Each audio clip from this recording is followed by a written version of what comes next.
22 মে শুক্রবার রাতে সামাজিক মাধ্যম ফেসবুকে একটি পোস্ট দিয়ে কৌতূহলের সৃষ্টি করেছেন আলোচিত চলচ্চিত্র অভিনেতা জায়েদ খান।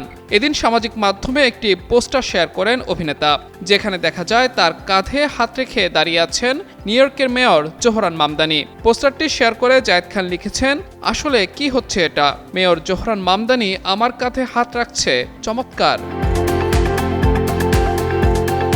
এরপর সাংবাদিক খালেদ মহিউদ্দিনও একই পোস্টার শেয়ার করে লিখেন, সবাই জানে কে বড় তারকা, এবার দেখার পালা কে বড় অভিনেতা।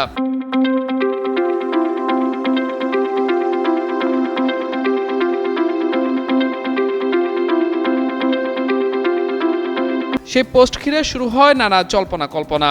অনেকেই জানতে চান, আদৌ কি কোনো কাজের সূত্রে একসঙ্গে দেখা যাচ্ছে দুজনকে, নাকি এটি কেবল প্রচারণার অংশ? এর জবাব দিয়েছেন জায়েদ খান নিজেই। সংবাদ মাধ্যম প্রথম আলোকে তিনি জানান, নিউ ইয়র্ক সিটির মেয়র জোহরান মামদানি তার সঙ্গে একটি স্বল্পদৈর্ঘ্য চলচ্চিত্রে অভিনয় করেছেন। চলচ্চিত্রটির নাম ইমিগ্রেন্ট ডায়েরিজ এপিসোড 2।